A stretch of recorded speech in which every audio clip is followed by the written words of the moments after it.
Más deberías estar en primera.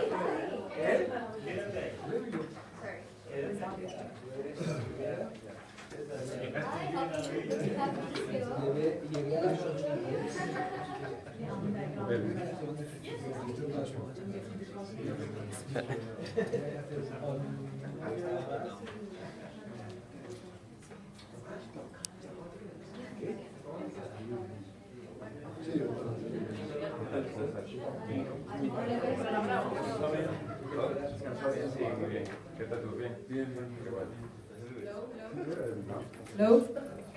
Good morning, all. So it's a pleasure for me to be here today with all of you.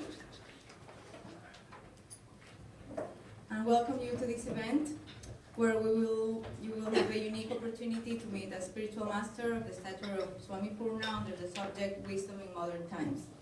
Swami Purna will be introduced by Dr. Linda Spenning tomorrow. Today we will be learning with Gonzalo Rodríguez-Fraile about the new scientific paradigm and how it is converging with what the perennial wisdom of humanity and the mystics always knew. I will now briefly introduce Gonzalo to all of you who haven't met him yet. Gonzalo is a native of Madrid, Spain, and fluent in English and Spanish.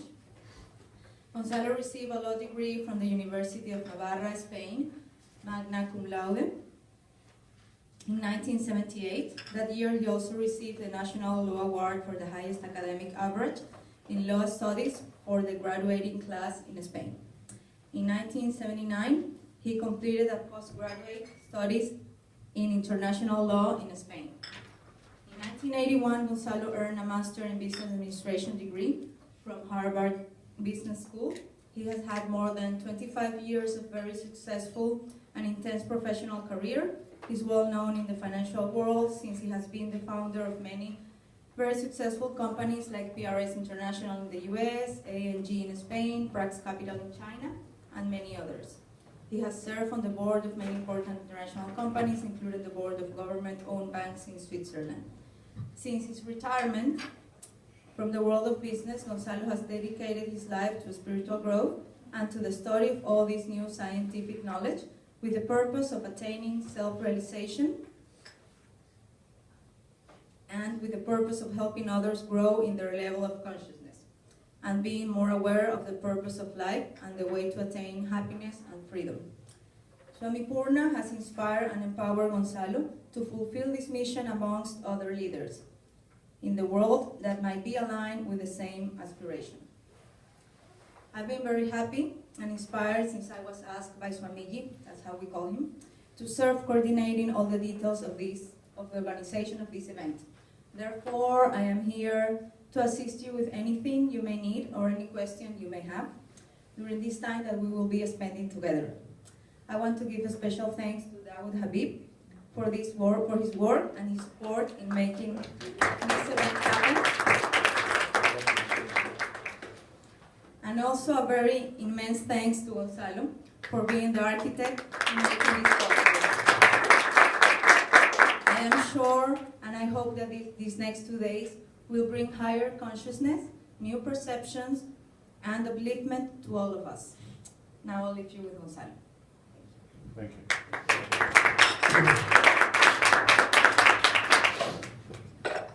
Okay, so good morning, welcome.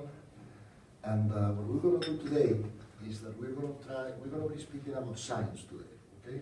Not so much about spirituality and philosophy and all those things, although there's many implications of what we're speaking about science. There's many implications in all those other fields that will become apparent as we progress in the presentation. But when I say science, I know that at the beginning, for some of you, it's going to sound more like science fiction. Okay? And it really, that was what happened to me at the beginning when my mind started opening up to these ideas and discoveries.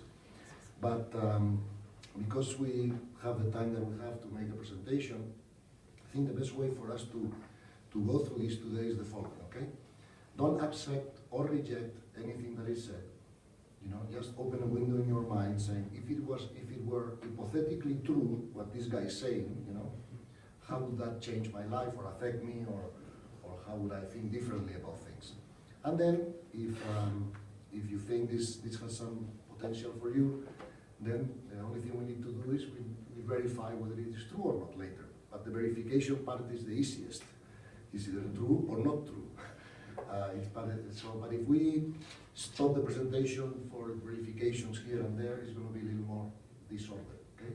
So what I propose is that I'll continue. I will be saying many times, this is proven by science, this is proven by science.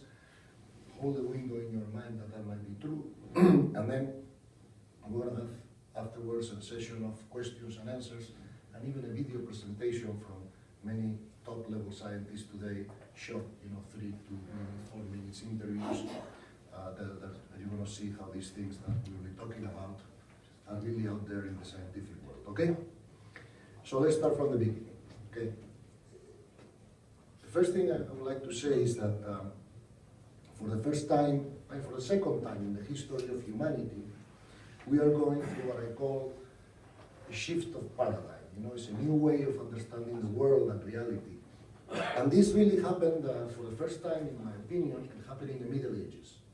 Remember, because sometimes in the Middle Ages in Europe, guys like Galileo, Copernico, Giordano Bruno, and some of these Kepler, Newton, some of these people started what we call the scientific method as a way to investigate reality. Because before them, humanity really investigated reality through belief systems. And that's why we thought that the Earth was flat, Because if you look, your perception doesn't really tell you it's round, okay? And there was no established way to investigate reality other than belief systems, okay? So, for the second time in the history of humanity, we are going through a change of paradigm, as it happened in the Middle Ages. The difference is, in the Middle Ages, it took about 200 years for this new knowledge to become applied in the world. There was no internet, there was no telephone, so the speed of the transmission of the ideas was much lower. But today, with the internet and everything else, any change in paradigm is very quickly established in the practical world afterwards. So we need to understand this, because if not, all of us will be a little really obsolete in our minds, thinking about reality. So, I submit to you that all of us are more than 18 years old, so all of us have been educated in the old paradigm, in the old way of thinking. We've been educated in school, in college, everywhere, in the old paradigm. And we need to drop that from our minds, because it's not going to be easy, because we have the habit of thinking that way, but we need to drop that in our minds, because there's a new paradigm of reality out there, and we need to find out, okay? So the first thing that I would say is that when I was a younger guy, a younger man, the way I thought about the universe, in a way, was a lot of material bodies, whether it's a body or a planet or a human being, but I thought about the universe as a bunch of material bodies separated from each other and suspended in space. That'd be a good definition of how we see the universe and the world of matter, okay? But see, new science tells us that this is not true, that what the universe really is a continuous dance and interaction of informed energy. So this is much different from this, okay?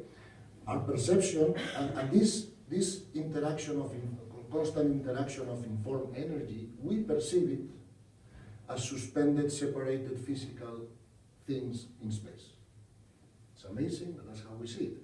If we had a camera, we had devices that could show our reality as it really is, you wouldn't see these bodies separated from each other, suspended in space. You would see a constant exchange of energy, quantum particles between us as we speak, as we interact, and therefore we need to change our minds about this. Okay, so that's the first thing I would like to say. We are moving from what is called a mechanicistic, separated paradigm or fragmented paradigm to a quantum organic interconnected paradigm. Okay? We're going to try to explain through this presentation what this means. Okay. So, the two more important things that the new paradigm is proving and is telling us are, in my opinion, are this. We have a new definition of what is a human being. And we also have an important idea that science has proven that's called downward causation. This makes a big difference in our lives, as we will see right now, okay? So, if I asked you what you think a human being is, all of us that been this. Could you just repeat that? What was it? Something causation? I missed Downward causation. Downward causation. Downward. Downward. We've been educated in a paradigm that thinks in terms of upward causation. And probably you've been taught to believe that atoms create molecules and the brain creates the mind. Okay? Actually, it's the opposite. The mind creates the brain, so it has an organ to express itself through. Okay? So we'll get to explain to this and the implications of this much more carefully in a second. Okay? But first, let's see what science is saying about what a human being is. Okay? When I was a younger man, if you asked me what is a human being, I would answer something like this. A human being is an animal with a brain, okay, that lets us think abstractly. Other animals cannot do that. And because I had religious faith, I would say that we also have a soul. Okay? That's what I would have said 15 years ago if asked what a human being is. Today we know, science knows, that the human being is a soul. Okay? And this soul is having a temporary experience in a vehicle, a dress, okay, which is this body that you see. Okay?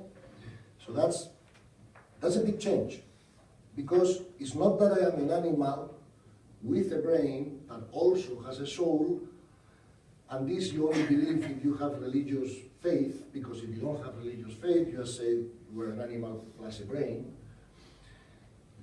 Now science is telling us, no, that's not. We are a soul that is having a temporary experience in a physical body that has a mind, an emotional body, as we'll see later, and a physical body. And this doesn't even exist in reality. And we'll get to that in a minute, okay? This is virtual reality. Okay. So this soul is eternal. And what happens is this soul needs to learn. Much like when you were a child, you had to go to school and learn. Okay, and you started in kindergarten, and you moved to middle school, and then from middle school you moved to college, and from college to PhD, or whoever did that or didn't do it, okay? So, the whole purpose of what we call the physical universe is to be a school for the learning of souls. So, some of you who have a Christian background like I did, you know that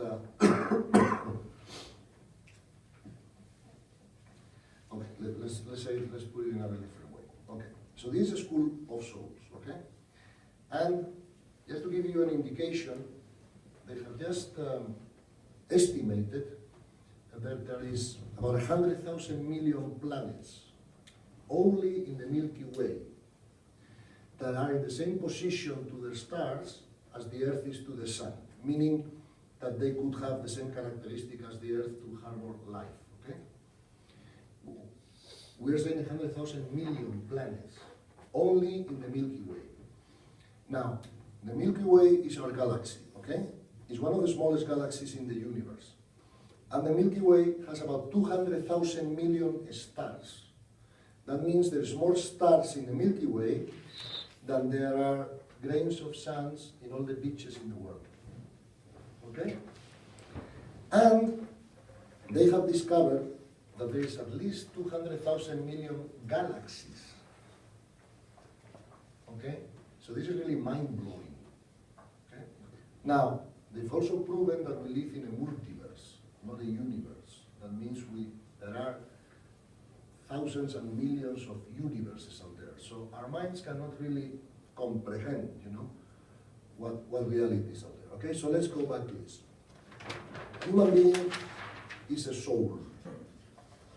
That's the most important change of the new paradigm. And we'll see how science is proving this later in the videos or in your questions, okay? The second change from the old paradigm to the new paradigm is the fact that science has proven downward causation. And this makes a huge difference for us. And we'll see how, okay? Now, let's get into this for a second. In school, when I was going to school, they told me that an atom was like a small solar system in miniature. Remember? We had a nucleus here, that's what I was told in school. We had electrons going around the nucleus, much in the same way as planets go around the sun. Okay? But the new vision of the atom is this. It's empty. Electrons are waves of probability that only collapse into a small ball of matter when someone tells them to collapse. And the question is, who is that someone? And where does that come from? Okay?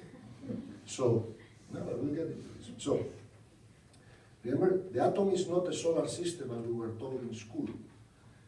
Electrons, as you will see in the video this afternoon very quickly, are waves of probability that only collapse. The technical name they use in quantum physics is the collapse of the wave function. You'll see that explained like that in books, okay? So, the electron only collapses into what we call matter, okay, when someone tells the electron to collapse.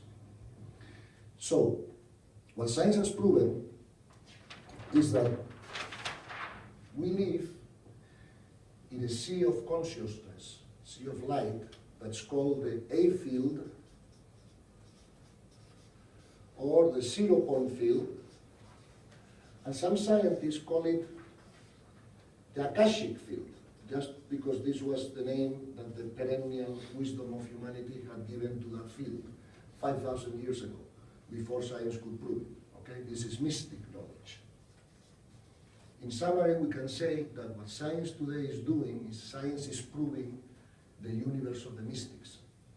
Okay, and that has for us many ramifications. Okay, so what happens is this consciousness field that surrounds us collapses the electron at will. Okay? So consciousness creates matter. And this is done through the Higgs field.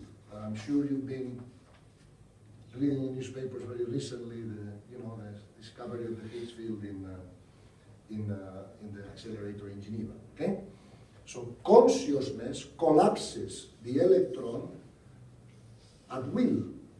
Okay? So, in order for matter to exist, in order for this table to be here or me be here, consciousness needs to collapse the wave function of the electron so you see matter here, there, or whatever. Okay? Now, scientists said, okay, we understand that consciousness collapses matter. We cannot continue to study the nature of reality or physical matter without studying consciousness, because this is the cause of this. There is no matter without this. So they started to study consciousness, and they came to the conclusion that the motivation, the intention of consciousness in collapsing matter was, as we were saying before, the growth of the souls. So essentially, what happens out there in reality, in the world of matter, is what your soul needs to grow more efficiently. okay? So if you want something not to happen, then the best thing you can do is don't need the lesson. And as long as you don't need the lesson, the event won't materialize, because the universe is very smart, and the universe doesn't waste energy and doesn't make mistakes. So there is, much like in school, when you go to school and you pass a course, you don't repeat the course, you go into a new course, okay? Okay. So we say that the human being is a soul, okay? So this soul has available to it 4 filters or bodies to interact with the external world, okay? And these bodies are the following, okay? We have the physical body, and that's the only one we perceive and can touch, because that has lower vibration, okay? We have the emotional body. See, previously we thought that we felt emotions in our brains, okay? And I'm sure that's what you all believe today, because that's what medicine has taught us. But that's not true. We have an emotional body that is an energetic body, like the physical, but this is more dense energy, and that's how we can touch it. But we have an emotional body where we experience our emotions. See, the physical body is where we can experience sensations, meaning I touch this water and I know if it's cold or warm. Okay? That's what I can do with my physical body. But if I want to experience emotions or feelings, that is done in the emotional body. And I say we have an emotional body, and it's not really true. We have 7 emotional bodies. And the 7 emotional bodies are regulated by the midbrain. That's why we experience it as 1. But there are really 7, and you are very familiar with this because these are the famous 7 chakras, okay, of the old literature. That's where we feel our emotions. Now, up to these 2 bodies, we share it, let's say, with a dog. A dog has a physical body, and a dog can feel emotions. When I come home, my pet pees on the ground, you know, and he's very happy. But see, a crocodile cannot feel emotions, because a crocodile doesn't have this second body. So in evolution, first you develop the physical body that you share with many animals, then we develop the emotional body that we share with advanced mammals, like dogs, horses, dolphins, okay? And then comes the third body, and that's unique to the human being, and it's called the lower mind. And this is the thinking mind, okay? Here is where we can reason. This is what we use to play chess, or to solve a mathematical problem, or to go through life making practical decisions. This is the lower mind, okay? And another body that we have is called in scientific books the higher mind, or the supramental body. That's how you will see it called in scientific books. This is the seat of intuition, not reasoning. Reasoning is done in the lower mind, in the neocortex, okay? Now, this is the bodies, these are the seats of instinct. Okay? So,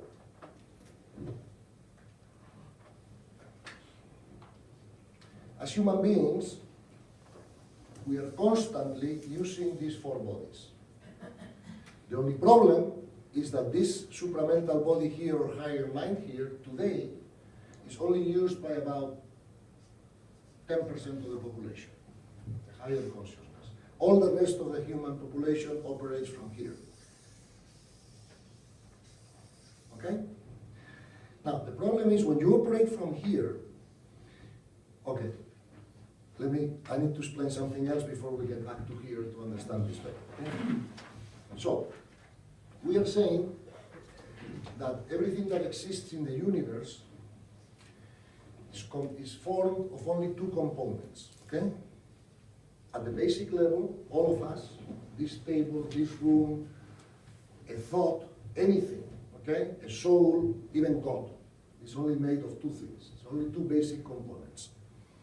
It's energy plus information. And you can call this informed energy. Okay? So, if you are talking about matter, how do you measure matter? You measure it by the size, by the density, or by the weight. Okay? And how do you measure energy? The only way to measure energy is by its vibrational frequency. Okay? And you talk about having a slow vibrational energies or very quick vibrational energies. Okay? We all are familiar with that. That's pure physics. Okay? Now, what happens is, what they discovered is that the vibrational frequency determines how much information that energy can carry. So, for example, I have here a pen drive. Okay? This is a 32 gigabyte pen drive. I cannot put 40 gigas of information here. I just cannot. Okay? If I want to put 40 gigas of information here, I have to get a 40 giga pen drive. I don't think they build those. I think they go from 32 to 64 or something. No? Okay? So that's obvious. Okay? Well, the same thing happens with energy. If I want to be able to hold more information, I have to increase the vibrational frequency. Because if not, I cannot hold more information than the vibrational frequency allows. Okay? So what is matter? Matter is a slow vibrational energy. Einstein proved that. We didn't have to get to quantum physics. Remember the famous equation from Einstein? E equals mc squared. Energy equals matter. Okay? It's the same thing, it's interchangeable. So there's no matter anywhere. It's just dense energy. Okay? And because it's dense energy, we can touch it. Think about, I will put this example in the presentation. Think about the propellers of a plane. Okay? If they are still, you can count how many arms. 3 arms, 4 arms. If it's moving very rapidly, you cannot count the arms. Okay? So, thoughts are things like a table. The only difference between a thought and a table is that the table vibrates in the third dimension, slow vibrational energy, and the thoughts exist between the fourth and the 8th dimension. Okay? See, the first thing we need to say too is that the universe is a multidimensional place. There are at least 40 dimensions in the universe, at least, okay? When I say 40, let's agree here that any unit of measurement is artificial, meaning this is 1 meter, true? This is also 100 centimeters. This is also 1,000 millimeters. So we can get as subtle as we want to get in the subdivisions. But just to use a unit of measurement, we can talk about 40 dimensions in the universe. So now what happens with thoughts? And that's where we come back to the 4 bodies, okay? Thoughts exist between the 4th and the 8th dimension. And what that means is we have available to us many different kinds of thoughts, okay? And we feel like we think, not the opposite way around. Let me give you a quick example, okay? Let's assume you all made efforts to be here today. And let's assume I didn't appear, okay? So you can look at that event, me not appearing, in 2 different ways, and that's your choice. Way number 1, this guy's an idiot, I've done a lot of effort to be here, hasn't even bothered to show up. And if you think that way, you are not going to feel well, okay? That's for sure. Feeling is a subproduct of thought, okay? But if you think, well, I know Gonzalo usually, not all the time, usually is a serious guy, and he's not here, So maybe something has happened, you know, maybe a force majeure thing or an accident or something, okay? Now, if you think that way, in terms of the same event, I submit to you that you will feel better than if you think in the first possibility, you know? So you have to understand that the way you feel, the way you experience your emotions depends on how you're thinking, okay?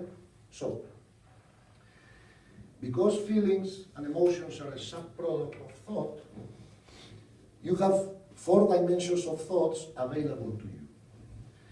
The 4th dimension are the slower vibrating thoughts, okay?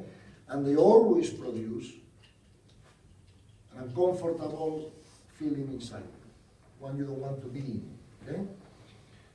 Thoughts of hate, separation, competition, vengeance, etc. When you're thinking that way, you feel very poorly inside. Okay? Then you go to thoughts of the 5th dimension. They vibrate a little higher than these thoughts. This is what we call practical thoughts. From this morning, I had to decide whether I was going to wear black pants or green pants or whatever, or whether I was going to have coffee or orange juice in the morning in the breakfast. You know, those are all practical thoughts. There are thoughts that don't make you very happy or unhappy. They're just practical. They give you inside of you like a neutral feeling. Okay? And then you have available to you thoughts from the 6th, 7th, and 8th dimension. And these thoughts vibrate much faster, and they have like a very good feeling associated to them as a subproduct. And we all know what these thoughts are. What kinds of thoughts are? Thoughts of love, generosity, service, cooperation. So this is what self-help, books and literature call positive thoughts, and these are what they call negative thoughts. Okay? Going back to the body and the 4 bodies, what happens is this. Instinct, okay, is pre-rational. That's why we share it with animals, okay? Reason, obviously, is rational, and that's what comes from the lower mind, okay? And we can distinguish reason from instinct very easily, all of us can. Because when you're having an instinct, it's a direct input of information. We don't follow a sequential process. See, when I'm reasoning, I am saying A goes to B, goes to C, goes to D, goes to whatever. It's a sequential process and it uses energy. You get tired when you think a lot. Okay? Now, intuition is not pre-rational but post-rational. Okay? So we need to, as much as we can, live our lives from this place. And the difficulty in doing that is that, at least for me, it was very difficult at the beginning, is that by education, by the culture, I was always taught to validate my instincts through reason. Obviously. I mean, that's very good advice for everybody. Meaning, if I didn't do that, I would weigh 400 pounds because I would eat everything I liked, you know, or I would sleep with 1,000 women, or who knows, you know. I'm saying instinct has to be validated through reason because reason is evolutionary higher than instinct. So if given the choice of living your life from instinct or emotion or from reason, there is no doubt. You have to try and live your life from reason. You're a human being, not a dog, okay? But this is not enough. We have available to us the supramental body or the higher mind, okay? And this supramental body and higher mind is the seat of intuition. Now, the difficulty for all of us rational, professional people and, and these types of minds is that when intuition comes to us, it comes direct apprehension of reality. It's like an instinct, okay? And at least what happened to me at the beginning of my training in this is that every time that I had an intuition, I was also trying to validate it through reason. and I was castrating the intuition. So instinct and intuition come in the same way. It's very fast. I don't have to think about whether I like this food or not, or this other food, or this human being or the other. You know, we all know that. It comes sort of direct to us.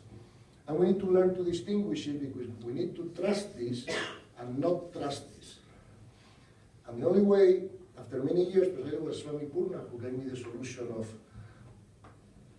how to distinguish instinct and intuition, and he said to me, look, Gonzalo, instinct will never bring you peace, and intuition always comes with a feeling of peace as a subproduct. Remember, we thought we were saying we feel like we think. So intuition always lands on us with a feeling of certainty and a feeling of peace. Whether instinct is the opposite. For example, if I'm hungry and I eat, I will have for 2 or 3 hours feeling of peace, but in 3 hours it will start all over again. Same happens with sex or anything else, okay? So we have to understand how this works for us, okay? So,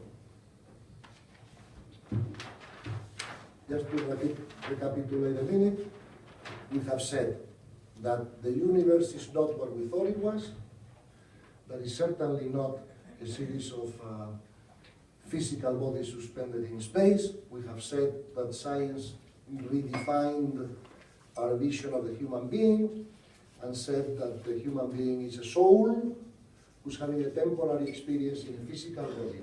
We all are going to have about 1,000 of these before we're done. Okay? Meaning, souls are created innocent. Souls are the sons of God, not physical bodies. Okay? And because souls are created innocent, they have to go through ignorance until they reach wisdom. Okay? And all of us here are in this stage here, one way or another, one place or another. Okay? Because had we reached wisdom, we wouldn't incarnate anymore. School is over, and we will go. Remember I said there was 40 dimensions in the universe? Okay. So when I was a small child, I remember I went to school, and the image I had of God was this. It was like a white-bearded guy sitting in a throne, who was getting happier and happy according to how we behaved, and punishing or whatever. Now, the vision I have of God today is much different because of all this information. Now, we have to understand that science will never be able to explain all the mystery of God. That's impossible. But science will give us more and more explanation along time and along the line, So now that I know that everything that exists in the universe is energy plus information, although I very well know that I cannot know God or understand God with the eyes of reason, I need to use the eyes of contemplation for that, and we'll get to that later. But at least, if I'm going to use the eyes of reason, I think about God as that point in the universe where the vibrational frequency is infinite, therefore time is zero, and therefore it can contain all the information in the universe. Remember we said before that the capacity to have information in energy depends on the vibrational frequency. So the faster it vibrates, the more information you can get. So if the vibration is infinite, you can get all the information of the universe. And at that point, time is zero, obviously. If I go with infinite speed from here to that wall, it takes me 0 time to get there. And if I don't move, then it takes me infinite time to get to that wall, okay? Because the speed is 0. Having said that, what happens is you first start the descending process. This is the creational process in which the vibrational frequency begins to get a little slower and slower and slower and slower until it reaches the 3rd dimension, which is us. Okay? And it's probably one of the slowest vibrating energy in the whole universe. Okay? The minute you come down from God in the, how to say this in English, in the densification of the energy, then you find individual beings in the universe in all the dimensions. Okay?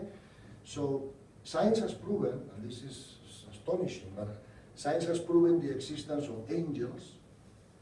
And angels is how we call them in the Christian tradition. I don't know, in other traditions, I think they call them ascended masters or something like that. At the end of the day, it doesn't matter how you call them, because they are what they are, regardless of how you call them. But these beings, in the other dimensions of the universe, provide service to the lower vibrational beings that have less information.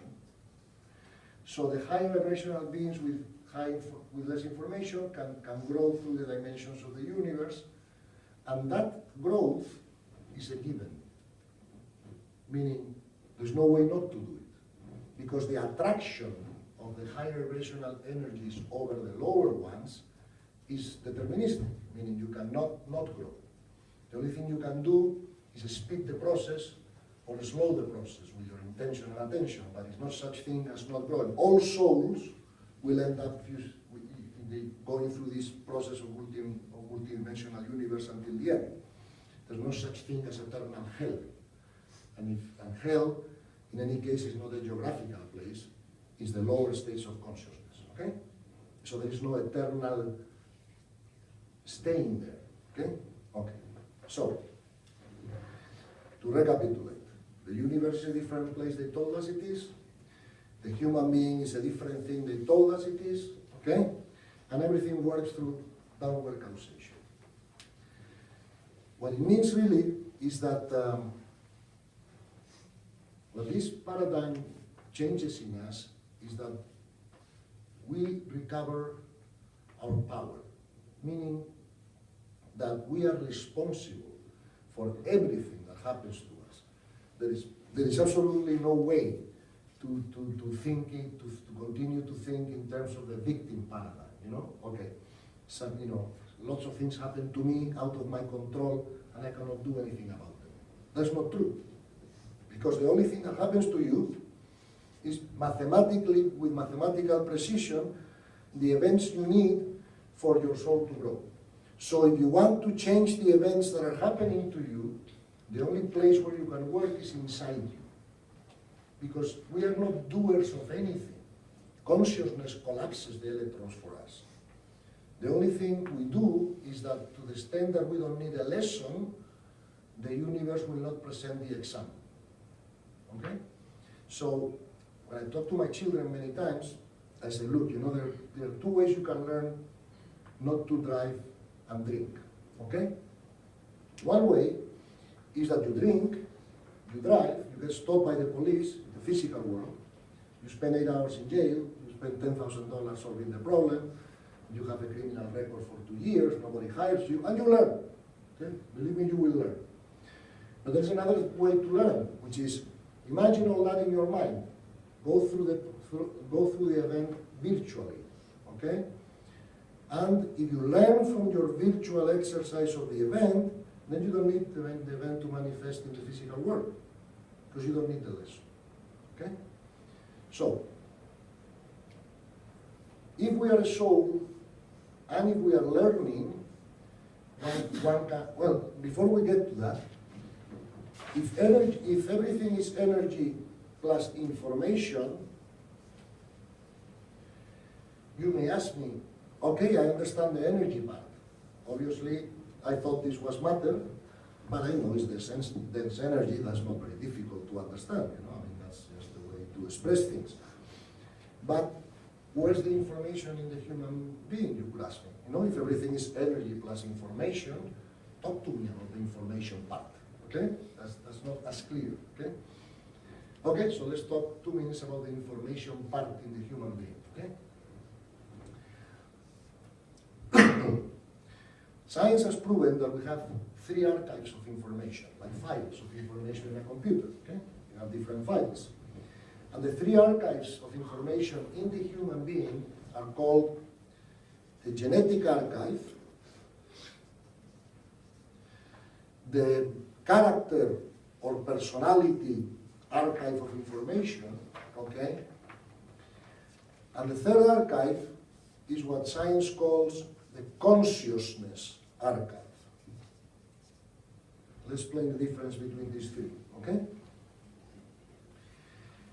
Obviously, we all know what these two archives are. You know, the genetic archive determines in this incarnation if I am a man or a woman, or blonde, or dark hair, or whatever, okay? The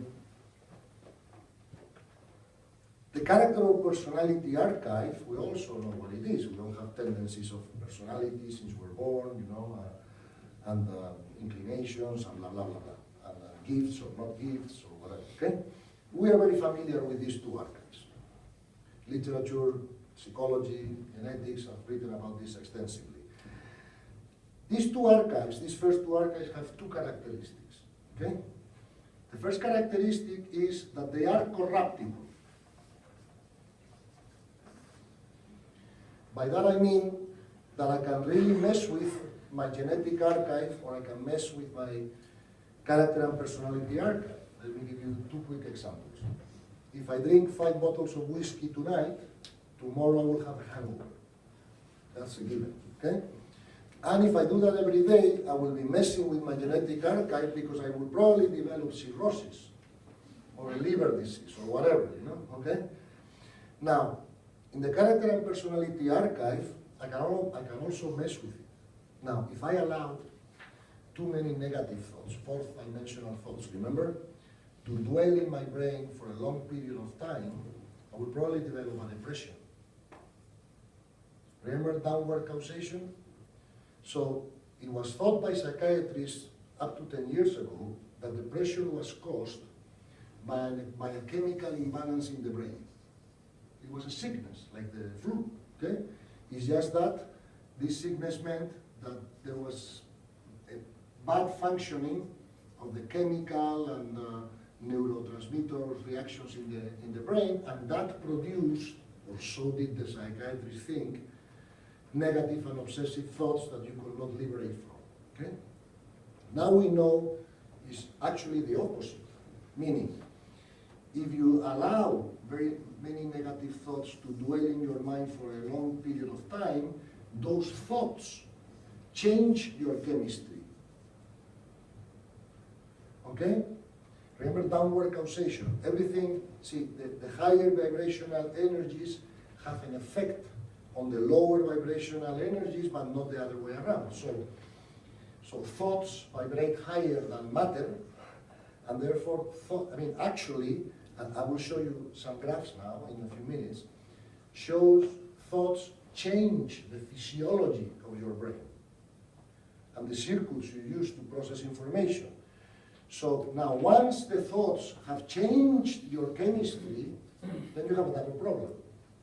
Because, you know, you have, how to say in English, una pescadilla que se muerde la cola.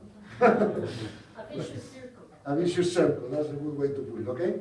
So, but actually, the minute you change the thoughts in your mind, the chemistry changes. So you're in a depression, and you are able, just for one day, 24 hours, think positive thoughts all the time, the depression is gone. Boom. Much faster than the pills. Okay, let me read to you, at this point, a couple of things from a very famous molecular biologist. His name is Bruce Lipton. You can read a book from him that is out there. It's called in English, The Biology of Belief. And in Spanish, it's called La Biología de las Creencias. Okay?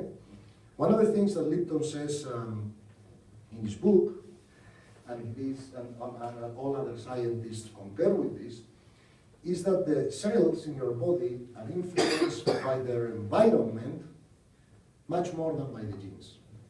We've been taught that because we have a genetical blueprint or whatever, that our lives is determined by our genes, but that is totally wrong, okay? Because genes are only a blueprint, and genes need to express themselves. And in that same blueprint of any gene, it's included thousands of different ways of possible expression of the gene, and which one are you going to connect to, you know? So the first thing we need to understand is not genes that control our destiny, it's our environment that controls our destiny. And what I mean by environment is not, you know, the weather only. I mean, it's the emotions we have inside us, the way we think, the way we eat. Everything is the environment, okay, in these terms, okay? Now, the actual quote from the book is, "Our existence is determined not by our genes, but by our responses to the signals that life brings." Okay? So why is that? Life brings events for our soul to learn. And our freedom allows us to either learn from that event or not learn from the event. So that's why there is a saying in English that says, whatever you resist persists. Because when you don't learn from the event keeps repeating and repeating and repeating until you do learn, okay? And you can use your freedom to accelerate your growth or to really slow down your growth because you are not taking advantage of the growing opportunities that the universe is putting in front of you, okay? It says, change your belief systems and everything changes in your life. Physical, external manifestations, etc. So your life is really controlled by your belief systems, not by your genes, okay? This is a new field of science called epigenetics, okay? And you can read about it all you want, okay? It continues to say, what I said before, that an atom has no physical structure. So matter doesn't even exist. An atom is like a vortex of energy with no physical structure. The only reason why we see physicality is because of our perceptions, not because of the reality of things, okay? Okay. And you know that thoughts sometimes use more energy than running in a race. And the physical body is highly affected by mind. Okay.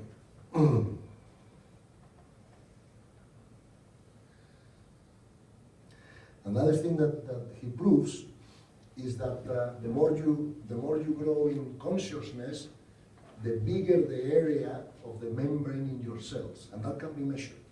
Okay, it's a very interesting fact.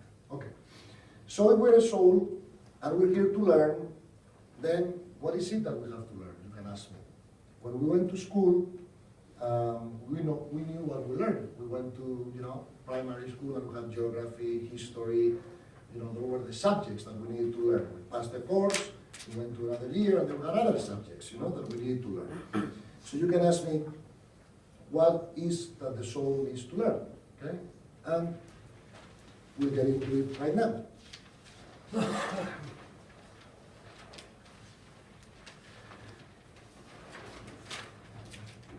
Okay. The subjects that the soul needs to learn are called consciousness levels. Okay? And all souls have to go through these levels. And our souls, for millions and millions and millions of years, have been taking information from other realms. Okay? All our souls, we are not human beings, all our souls first took information from the plant, from the plant world. Okay? And that took millions of years because that obtaining information is automatic. Since we don't need a brain, since we didn't have a brain, we didn't have freedom. And because we didn't have freedom, all souls go through through the plant realm more or less at the same speed. And it takes millions of years. When we've obtained all the information from that realm, then we go into the animal realm. See, all animals have souls. All plants, this table has a soul. Because if this table didn't have information, the second principle of thermodynamics, that's called the entropy principle, says that the tendency of all matter is to disintegrate, to disorganize, okay? So the only reason why this table can stay here for a long time as it is because it has information that is keeping the elementary particles together in a certain way, okay? And that information is what we call soul in the scientific terms, okay? Obviously, the soul of the table is not as advanced as the soul of a human being. It's a different thing, But everything has a soul, a plant, table, even that stone. Because if the stone, we spend a lot of time taking information from the mineral world. And when our souls finish with all the mineral, the vegetal, and the animal realm, it starts obtaining information in the human realm. And for the first time, for the soul, we have a neocortex to do that. That is why at human level is the first time where souls go through the process of obtaining information at different speeds. Okay?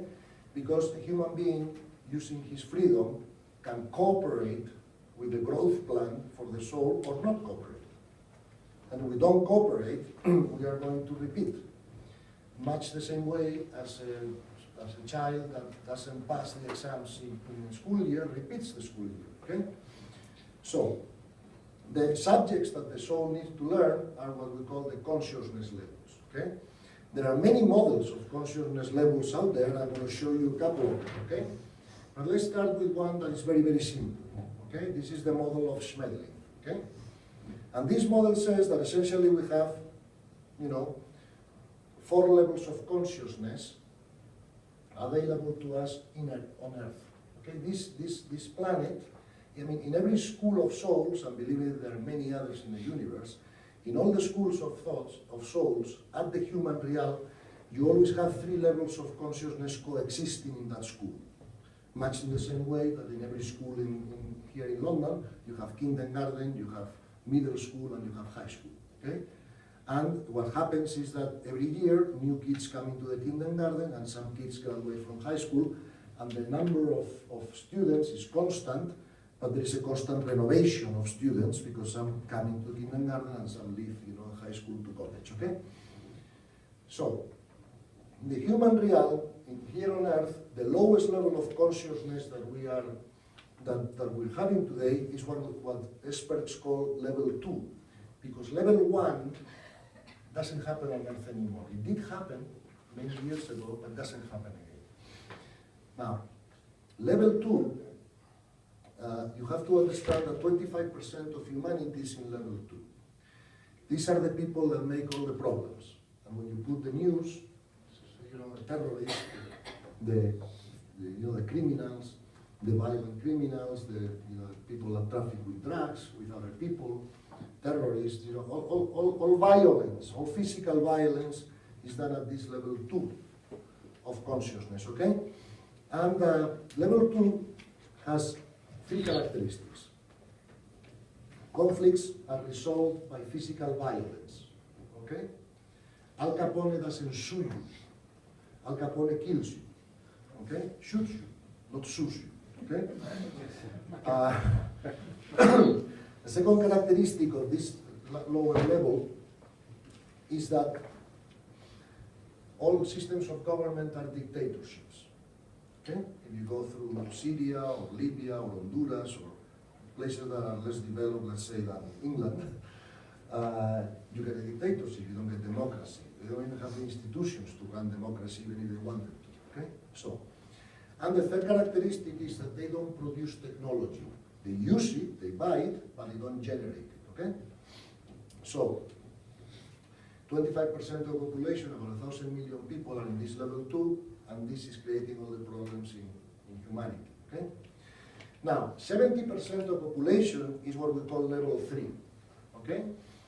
If seen from space, the Earth would be considered a level 3 planet, of learning. And that's why it's blue. That's another subject, but there is a relationship between the color of the planet and the type of learning that it provides, okay? So, here in level 3, you have 3 characteristics, the same as in level 2. Conflicts exist, but they are not solved by physical violence, as in level 2. They are solved by verbal violence or mental violence, but not physical violence, okay? You see, human beings have 3 levels of violence inside us. One is physical, but most people in this room don't have a problem with that anymore. It's not that we go out every day trying to hit anybody or kill anybody. But we have 2 other levels of violence. The second level of violence is verbal, and we do sometimes have a little verbal violence in us with others, you know, I suppose, okay? And the third level of violence that we have inside one, and the most difficult one to get rid of, is the mental violence. Because you may not be an physical aggressor to anybody, and maybe you are a restrained human being, and you don't do any verbal violence anymore either. But what about the mental violence? When you think this guy's an idiot, although you don't express it or do anything about it, okay? So, in level 3 consciousness, the three characteristics are: you don't solve problems by physical violence, you solve it by verbal violence, you know? I mean, I guess Cameron doesn't hit or kill, you know, the Democratic guy in the opposition, but he talks badly about him and he, you know, trips him up and, you know, all that kind of stuff. Okay. Obviously, it's very different to be in the low 3s than to be in the high 3s. Okay? It takes about 400 lives to go through this. So it's very different. Let me show you some differences, okay? When we get into the intention. Now, 5% of humanity are in what's called level 4 of consciousness, okay? And the three characteristics of level 4, to compare it to the other levels, are this. In level 4, the systems of government are not even democratic, because democratic is level 3. And democratic is still violent, because it's the government of majority over minority. But in level 4, the system of government is not dictatorship and it's not democracy, it's consensus. Okay? And what problem could Teresa of Calcutta have with Gandhi, for God, you know, for goodness sake? I can't think about anyone, you know? Okay. Then, the second characteristic is that there is no more conflict, and therefore there's no more need to resolve conflict. They're all working from the common goal. What conflict will be there? Conflict only comes from the ego. I want this, you also want this, how do we negotiate about it, you know? In level 4, there's no more ego to speak about, you know, so there's no more conflict. And then, the third characteristic is that they would produce a lot of technology, it's just that they're not interested in it anymore. Now, this is the big quantum jump, okay? And the reason is that both in level 2 and in level 3, our basic intention is to get. That's the basic purpose in life, for us when we're at these levels of consciousness. And you could ask me, get what? And I would say, well, get everything we want to get. Power, money, relationships, sex, toys, you know, possessions. And in level 4, the basic intention is not to get anymore. You are already full. You don't need to get anything from anywhere. And because you are full, your basic intention is to serve. Okay? Now, remember I said before that when we finish the evolution of the soul in the human realm, all the other beings in the universe from, you know, in the higher other dimensions, the only thing they do is service. They don't need to get anything for themselves. Everything they get automatically by thinking about it. Okay? So the only thing they can possibly do is serve. So until we learn to serve, and we do it as our main purpose, we will not finish the evolution of the soul in the human realm. Okay? That's what science says. And that's what spirituality has said, you know, for thousands of years too. So there is no discrepancy now between one and another. Okay? So this is like a basic, as you can see, model of level of consciousness. We can use a more detailed one. I'm not going to spend too much time on it because I know you get the picture. Okay?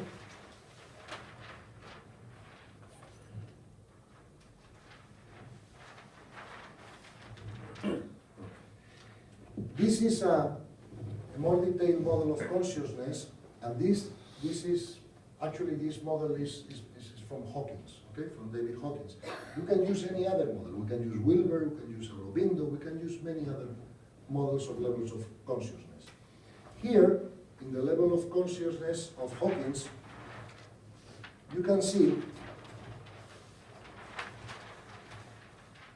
the following, okay? At at the early stages of consciousness in the human being, up to this 200, all that is in black is negative. It really, this is negative energies that attract negativity all the time, you know. And unfortunately, about 80% of humanity is in these levels.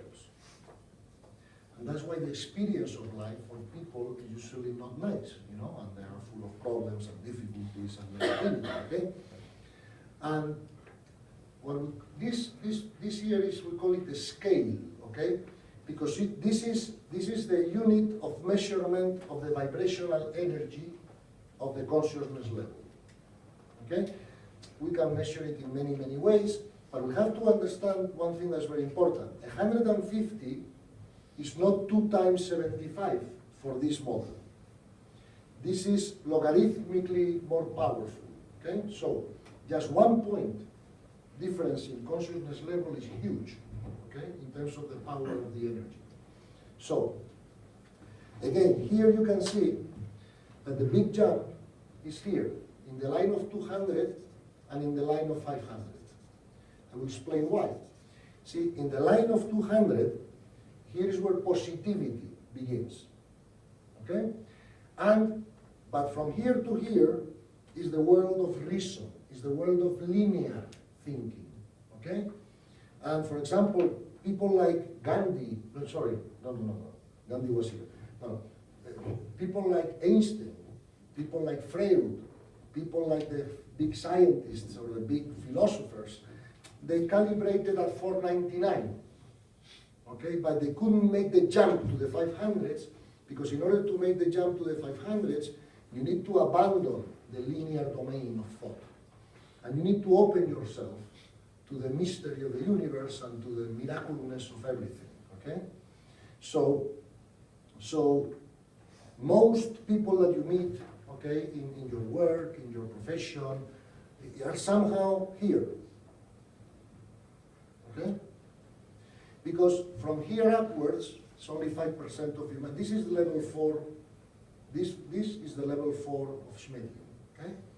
When you open yourself to love, to joy, to peace, and to enlightenment, you abandon the linear domain of thinking, okay? And that's why it's only 5% of humanity here, okay? But if you go, you can see how they call the level, you can see the predominant emotion that you feel in every level, and you can see the life view that you hold in every level.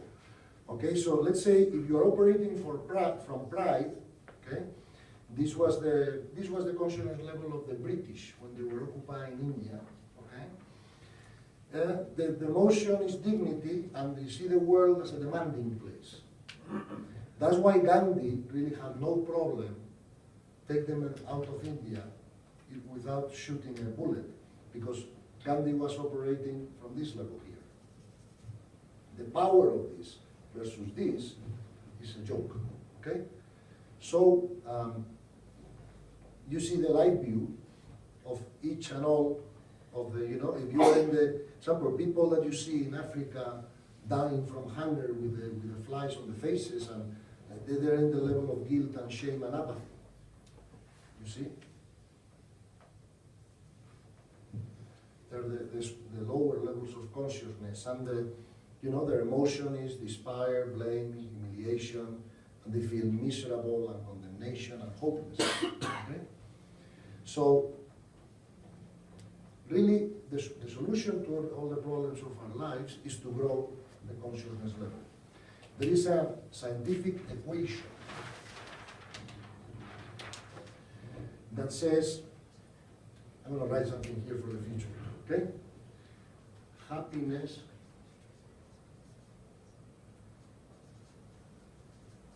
equal consciousness levels, okay? I submit to you, and we were talking about this dinner yesterday, that everything we do because we think it's going to make us happier. That's how you choose your job, or how you choose your partner, or your wife, or your husband, or not, or whether you decide to have children or not. at the end of the day, you make all decisions thinking that that will make you happier. If not, you will make those decisions, you make others, you know. So we all seek happiness in the best way we can think about it or conceive it. But the only way to be happy is to raise the level of consciousness, because happiness doesn't come from having the external events in your life to your liking. Happiness comes from your internal interpretation of the events in life, okay? So, when one is enlightened, one is happy 100% of the time. When one is in peace, one is happy 100% of the time, or in joy, or in unconditional love, okay? But when one is in anger, one is happy only 12% of the time. This is scientific. I mean, there are several psychologists here, if you can prove this or some others, you know, but this is true, okay? So, I mean, we all try to be happy, and we don't know how to. And what happens is the following. Okay. This again, the same level of consciousnness with the basic emotional light view, which we saw before. And this is very interesting, because I mean, I'm not going to explain this very much, because I know we are going through time very quickly, but you can come later up here and see it for yourself and think about it, you know. Below 200,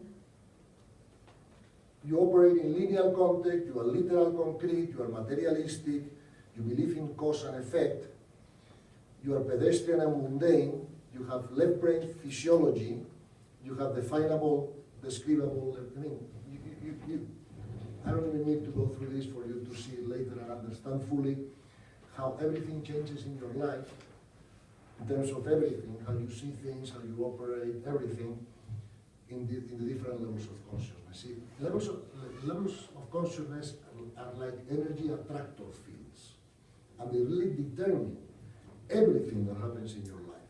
The events you go through, the way you think, the possibilities of reacting to things, and they really condition your freedom very much, because if you are in a level of consciousness, let's say of 200, there's no way you can operate like Gandhi. No way, you are not free to do that. You can't. Okay? The same way I cannot teach chess to my granddaughter, yet. She's 6 months old, she's very smart, I'm sure, but I need to wait a few years until I can teach her to play chess, because I need to develop her brain, okay? So, but I will teach her, unless I have to be patient, okay? So, same with consciousness level. If you are a child in consciousness levels, you cannot play chess. You have to bring up your consciousness level. You may ask me, how do I do that? Okay? And I will tell you that intention is the engine of growth in the consciousness level. It's not brilliance. There are many brilliant, I mean, I'm sure Al Capone was very brilliant. I'm sure it's not easy to become the chief of the mob in Chicago, okay? I'm sure there's a lot of competition for that. So, so it's your intention, your purpose in life, that changes your consciousness level, okay? So, intention generates energy, okay? And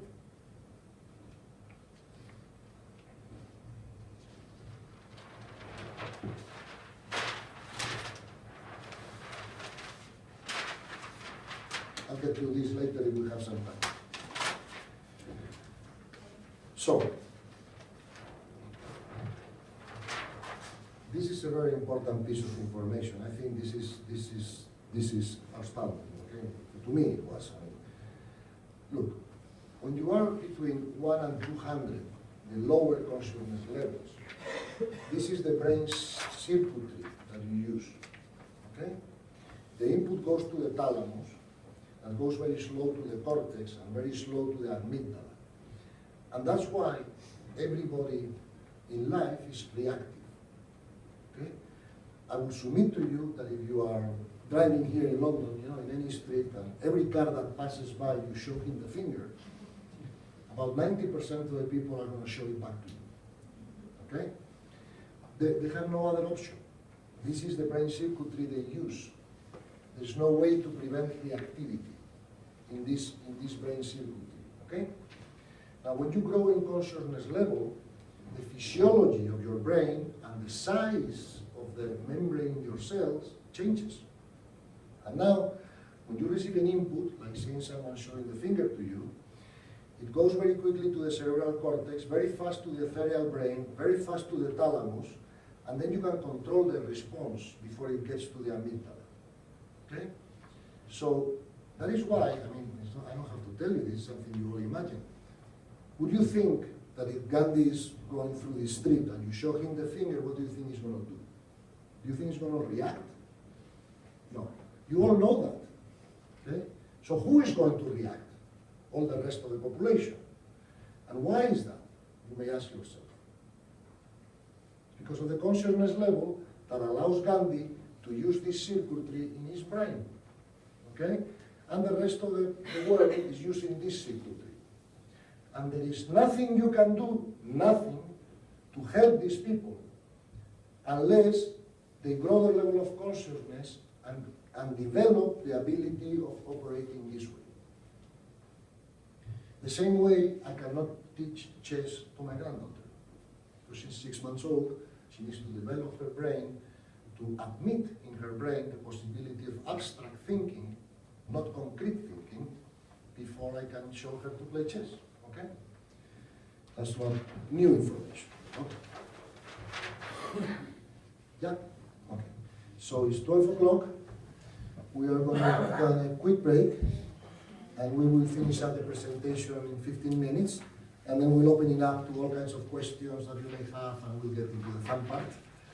And then finally we'll show a small video presentation. It's only 40 minutes, but it will prove to you that what I'm saying about these things is what the scientists are saying, and will give you more, more confidence in the information, I feel. Okay? So let's have a break for 15 minutes of coffee.